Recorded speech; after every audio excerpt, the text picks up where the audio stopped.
في سكون الليل يحكي قصتي والدمع أبكي ليس لي. ایک مسلمان جو کلمہ پڑھتا ہے لا الہ الا اللہ محمد الرسول اللہ، جس کے لیے رول ماڈل ہیں سیدہ عائشہ صدیقہ رضی اللہ تعالی عنہ ام المومنین، جس کے لیے رول ماڈل ہیں سیدہ فاطمہ الزہرا رضی اللہ تعالی عنہ، فرمایا جنازہ بھی رات کے وقت میں اٹھایا جائے، جس کے لیے رول ماڈل ہیں ازواج مطہرات امہات المومنین، آپ صلی اللہ علیہ وسلم کی صاحبزادیاں، صحابہ اکرام، صحابیات. وہ شخص کیسے یہ بے حیائی کا کام کر سکتا ہے؟ یہ آنکھ یہ کیسے پڑوسی کی بیٹی پر جا سکتی ہے؟ یہ غیر محرم پر کیسے اٹھ سکتی ہے؟ قرآن کریم میں اللہ تعالیٰ نے فرمایا سود مت کھاؤ، قتل مت کرو، جھوٹ مت بولو، غیبت مت کرو، چغلی مت کرو، تجسس مت کرو، تحسس مت کرو. لیکن جہاں زنا کی بات ہے یہ نہیں فرمایا کہ مت کرو، فرمایا وَلَا تَقْرَبُوا الزِّنَا، اس کے قریب بھی مت جاؤ. اور فرمایا زِنَا الْعَيْنَيْنِ النَّظَرُ، آنکھوں کا زنا وہ دیکھ لینا ہے. دواعی زنا سے بھی دور رہو.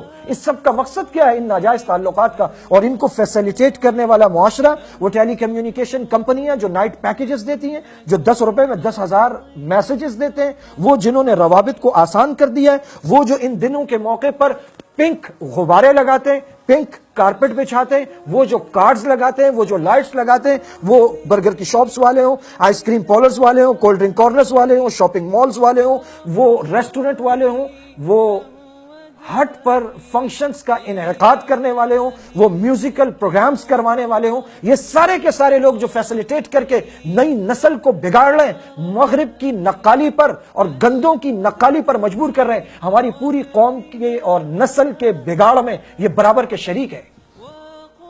اگر سامنے والے کی بیٹی محفوظ نہیں رہے گی تو ہماری بیٹی کیسے محفوظ رہے گی؟ اگر ہمارے گھر سے گفٹ چل کر سامنے والے کی بہن کو گیا تو کیا گارنٹی ہے کہ اس کے گھر سے نکل کر وہ گفٹ ہمارے گھر میں نہیں آئے گا؟ دوسروں کی بہنیں اس لیے کہ ان پر گندی نظریں اٹھائی جائیں، ان کے ساتھ راتوں کو کالز پہ بات کی جائے، ان کو میسیجز بھیجے جائیں، ان کو کارڈز دیے جائیں، ان کو یہ پنک غباروں والے اور یہ دوسرے اور یہ ریپرز والے گفٹس دیے جائیں، اور پھر کوئی یہ سمجھے کہ میرا گھر محفوظ رہے گا. ان خیال استو محال استو جنو، جو آگ وہاں لگاؤ گے وہ وہاں سے بھڑکتی ہوئی تمہارے گھر تک آئے گی، یہ الاؤ تمہیں بھی دہکائے گا. مبارکباد کے مستحق ہیں وفاقی وزیر داخلہ چودھری نثار صاحب، جنہوں نے کم از کم اسلام آباد کے ایریے میں اس طرح کے پروگرامز پر پابندی لگائی ہے.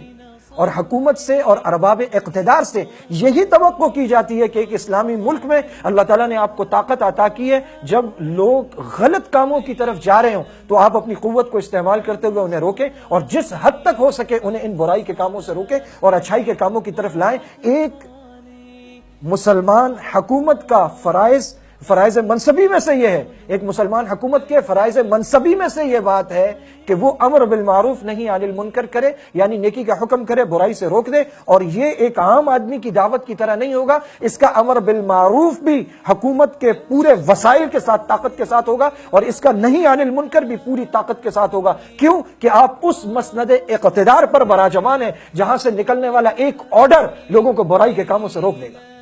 تو مبارکباد کے مستحق ہیں اور دیگر جتنے ارباب اقتدار ہیں. اور اللہ تعالیٰ نے جس حد کے اندر کلکم مسئول وکلکم مسئول عن رعیتہ، جہاں جہاں آپ کا بس چلتا ہے آپ ان پروگرامز کو روکیے، اور ٹی وی پر، ریڈیو پر، اخبارات میں، پرنٹ، سوشل، الیکٹرانک میڈیا پر اس پر مباحثے ہوں، اس کی قباحت کو، اس کے نتائج کو، اس کے بھڑکتے ہوئے شعلوں کو، اس آگ کو اور اس سے نکلنے والی برائی کو نوجوان نسل کے سامنے جس حد تک ہو سکے کھول کر بیان کیا جائے، اور انہیں بتایا جائے کہ یہ عفت کا، عصمت کا، پاکیزگی کا، طہارت کا، حیا کا راستہ نہیں ہے، یہ اسلام کا راستہ نہیں ہے، یہ ہمارے کلچر، ہماری ثقافت سے میل کھانے والا راستہ نہیں ہے. ہماری بچیاں وہ نہیں ہے کہ کوئی بھی شخص اٹھے اور انہیں وہ اپنی طرف راغب کرے، اپنی طرف بلائے، ان کو گفٹس دے، ان سے تنہائی میں ملنے کی بات کرے، وہ یہ کہے کہ میں تمہارے ساتھ فلاں جگہ جانا چاہتا ہوں، فلاں جگہ جانا چاہتا ہوں. ہمارا فیملی سسٹم ٹوٹا نہیں ہے، ہمارے گھرانے ابھی ٹوٹے نہیں ہیں. الحمدللہ ہمارے درمیان نکاح موجود ہے. اگر کوئی محبت کا جذبہ رکھتا ہے شریعت نے اس کی نفی نہیں کی،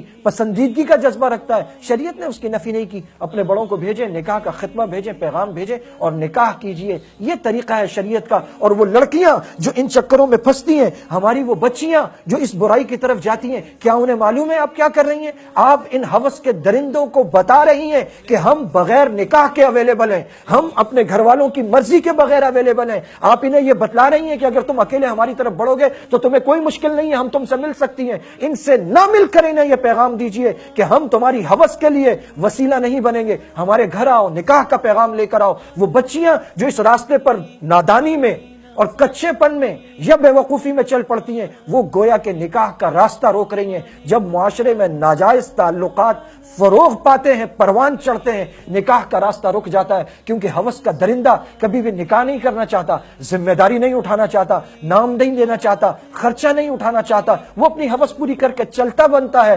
نکاح کی ذمہ داری شریف آدمی اٹھاتا ہے، اور یہ انسانی فطرت کا، اس کے جسم کا تقاضا ہے کہ اسے یہ رشتہ اس کائنات میں چاہیے۔ جب وہ اسے غلط طریقے سے نہیں ملے گا معاشرے میں تو پھر وہ نکاح کی طرف آئے گا۔ یہ بچیاں خود اپنے ساتھ اور دوسری لڑکیوں کے ساتھ ظلم کرتی ہیں جو اس راستے پر چلتی ہیں۔ اللہ تعالیٰ ہمیں حیادار بنا دے، ہماری اولادوں اور نسلوں کو حیادار بنا دے۔ اللہ تعالیٰ اس فعل کی، ان خاص دنوں کی اور مغرب کی نقالی کو ہم پر واضح کر دے اور ہم پر کھول دے۔ ہمارے لیے رول ماڈل ہمارے نبی، ہمارے صحابہ اور صحابیات، امہات المومنین ازواج مطہرات آپ صلی اللہ علیہ وسلم کی اور اہل بیت ہیں، نہ کہ یہ مغرب کے لوگ جو خود مادر پیدر آزاد ہیں اور جن کے فیملی سسٹم ٹوٹ گئے، جن کا معاشرہ برباد ہو گیا، جن کے گھرانے ٹوٹ گئے، جہاں ماں باپ کی عزت چلی گئی، جہاں بہن بھائیوں کی آپس کی محبتیں چلی گئیں، جہاں کے چرچ اور کنیسہ نکاحوں کی تقریبات کے لیے ترسنے لگے ہیں۔